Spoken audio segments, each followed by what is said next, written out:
तो ये जीवन की गाड़ी चली जा रही है।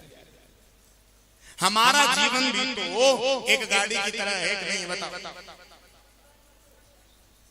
सबसे पहले जवानी का टेंशन आता है, बचपन का टेंशन आता है, फिर जवानी का जंक्शन आता है, और जब व्यक्ति जवान होता है कितने कितने रास्ते उसके लिए आ जाते हैं।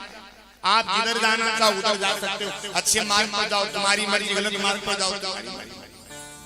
लेकिन भैया हम तो गाड़ी में मौज लेने में लगे हैं, लेकिन गाड़ी धीरे धीरे बुढ़ापे की ओर हमें लेकर के जा रही है।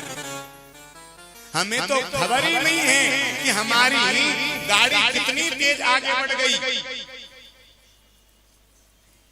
और इस गाड़ी में न जाने कितने चढ़ते हैं, न जाने कितने उतरते हैं।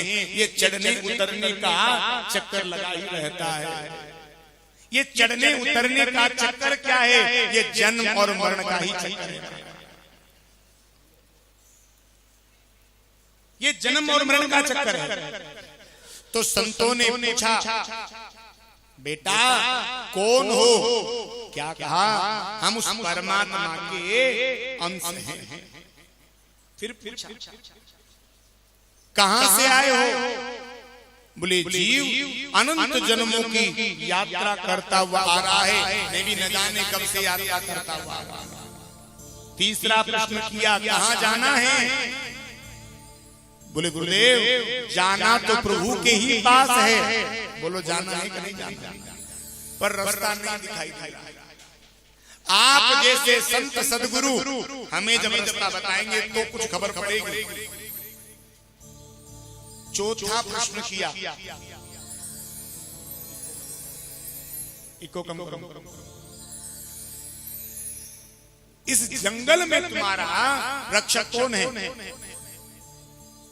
छोटे से नाराजी ने उत्तर दिया, जो माँ के पेट में उस छोटे से बालक की रक्षा करता है वही परमात्मा इस जंगल में भी मेरी रक्षा करता है। जैसे ही छोटे से बालक के मुख से ऐसे प्रश्न के उत्तर सुने, महात्मा तो महाराज अचरज में पड़ गए। छोटा सा बालक और उत्तर कैसे दे रहा है? कौन हो? बोले ईश्वर के अंश हैं। कहां से आए हो? अनंत जन्मों की यात्रा करते हुए आ रहे हैं। कहां जा रहे हो? बोले भगवान के पास जाना है, भगवान को ही प्राप्त करना है। तुम्हारा रक्षक कौन है? बोले माँ के पेट में जो रक्षा करता है वो इस जंगल में मेरी भी रक्षा करता है। दोनों के दोनों महात्मा विचार करने लगे। छोटा सा बालक है और ऐसे उत्तर, दोनों के दोनों एक दूसरे का मुंह देखने लगे। समझ गए आकाशवाणी में जो कहा था ना, तुम्हें कोई अमूल्य रत्न मिलेगा, कोई अमूल्य हीरा मिलेगा, ये वही हीरा। उस आकाशवाणी ने इसी हीरे की चर्चा करी थी। वो और कोई हीरा नहीं, यही हीरा है। आज कौन ऐसा होगा महाराज जिससे पूछा जाए तुम कौन हो? यदि हमसे कोई पूछे कौन हो, अपना नाम बता दे, अपने बाप का नाम बता दे, गांव का नाम बता दे, जाति बता दे, दुकान मकान घर महल सबका पता ठिकाना बता देंगे कि नहीं? पर कोई बिड़ला ही होगा महाराज जो कह दे हम ठाकुर जी के हैं, हम गोविंद के हैं, हम परमात्मा के हैं। कोई बिड़ला ही होगा। नहीं तो 80 वर्ष के बूढ़े बाबा से भी आप पूछ करके देख लो, अपना नाम पता ठिकाना जाति बिरादरी सब बता देगा। पर यहाँ छोटा सा नन्हा सा 5 वर्ष का बालक कितने अद्भुत उत्तर दिए। दोनों महात्मा कहने लगे, बेटा तुमने जो उत्तर दिए बिल्कुल गलत नहीं दिए, तुमने बिल्कुल ठीक ठीक उत्तर दिए हैं। पर हम बेटा तुमसे जो पूछ रहे हैं ना, इस शरीर के विषय में पूछ रहे हैं। हमने तुमसे ये पूछा इस शरीर का जन्म कहाँ हुआ, इस शरीर के माता पिता कौन है, ये शरीर इस जंगल में किसके सहारे किसके भरोसे चल करके आया, इस जंगल में तुम किसके संरक्षण में हो। छोटा सा 5 वर्ष का बालक कहने लगे, महात्मा जी ज्यादा तो जानता नहीं क्योंकि जन्म से हम जितना जानता हूं शरीर के विषय में आपको बता देता हूं। पिताजी को मैंने नहीं देखा, पिताजी के विषय में जानता नहीं हूं, पिताजी थे कैसे।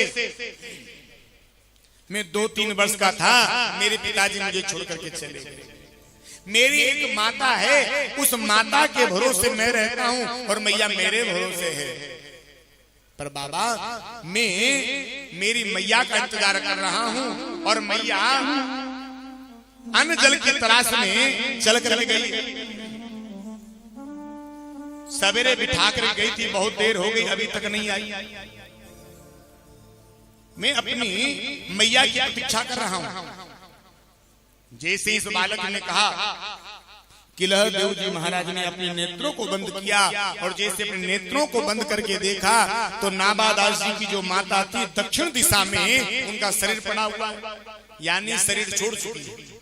किला देव जी महाराज ने अग्रदेव जी महाराज से कहा और जैसे अग्रदास जी से कहा, अग्रदास जी महाराज ने कहा, बेटा गुरुदेव की ऐसी आज्ञा हुई है, गुरुदेव का ऐसा कहना है कि तुम्हारी माता अब नहीं रही, तुम्हारी माता का शरीर दक्षिण दिशा में पड़ा है।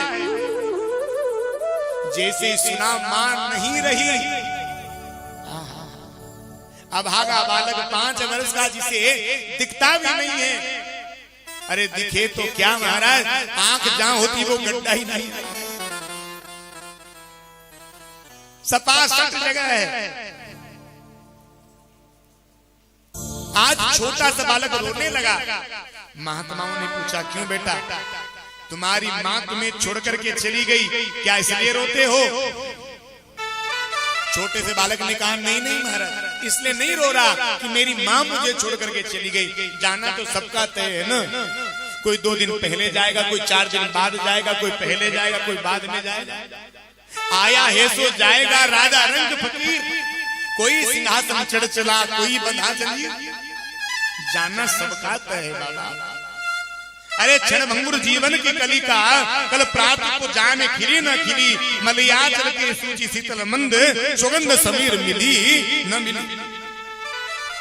अरे हमारी जो श्वास निकल गई, ये लौट करके आएगी नहीं आएगी, कौन जाने, कोई नहीं जानता। इसलिए नहीं रो रहा कि मेरी मां मुझे छोड़ करके चली गई, रो इसलिए रहा हूं मैंने मेरी मैया को बड़ा कष्ट दिया, मेरी मां को मैंने बड़ी तकलीफें दी। मैया से कहा, मां मुझे भूख लगी है, मां खुद भूखी थी लेकिन फिर भी मेरे भोजन की तलाश में चली, और मैं कैसा अभागा बालक हूं, अपनी मैया की सेवा भी नहीं कर पाया। गुरुदेव बस इसीलिए रो रहा। और जब ऐसे 3 वचन सुने ना इस छोटे से बालक के मुख से, आज दोनों महात्माओं का हृदय भाव विभोर हो गया। इस बालक को अपने हृदय से लगा लिया। दोनों के दोनों महात्मा गदगद हो गए। दोनों महात्माओं ने कहा, ये जो बालक है ना, ये बालक सामान्य नहीं है, ये तो पक्का हो गया कि इसके बाहर की आंखें बंद हैं लेकिन इसके अंदर के चक्षु खिले हुए हैं, और यदि इसके बाहर के नेत्र भी यदि प्रकट हो जाए तो इस बालक के द्वारा इस संसार का अवश्य कल्याण होगा। और जैसे ही महाराज ने विचार किया, अभी हमने प्रारंभ में श्री प्रियादास जी महाराज की रचना में सुना, किलह अगर ताहि डगर दरस दियो, बड़े सिद्ध जल दे कमंडल सो सींचे नेन, चैन भयो खुले चक्षु जोरी को निहारी। जैसे अग्रदास जी महाराज ने और किला देव जी महाराज ने जब ये देखा तो किला देव जी ने अपने कमंडल में से जल लिया, ओम केशवाय नमः, नारायणाय नमः, माधवाय नमः, गोविंदाय नमः कह करके जैसे जल का महाराज प्रोक्षण किया, जहां नेत्र की जगह भी नहीं थी उस स्थान से महाराज संतों की कृपा से इस 5 वर्ष के बालक के नेत्र प्रकट हो गए, नेत्र प्रकट हो गए। और जैसे नेत्र प्रकट हुए, क्या देखा? जोड़ी को देखा। चैन भयो खुले चक्षु जोड़ी को निहारिए, जोड़ी को देखा। किस जोड़ी को देखा? बोले 2 महात्माओं की जोड़ी को देखा। इन संतों की जोड़ी को देखा, इन संतों के भीतर जो श्यामा श्याम की जोड़ी बैठी थी, सीताराम की जोड़ी बैठी थी, उस जोड़ी को देख लिया।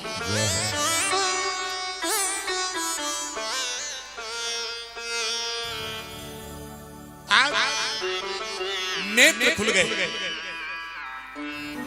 आंखें प्रकट हो गई, चरणों में लोट पोट हो गए। अब महात्मा लोग संग में प्रसाद लिए थे, इस बालक को प्रसाद पाया। संग में जल लिए थे, जलपान करवाया।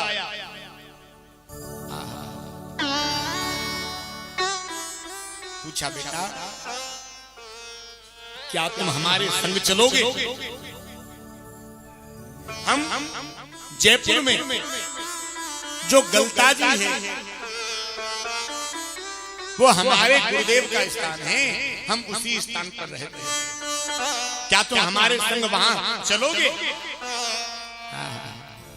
नावादास जी महाराज कहने लगे, क्या जहां ले चलोगे वहीं मैं चलूंगा।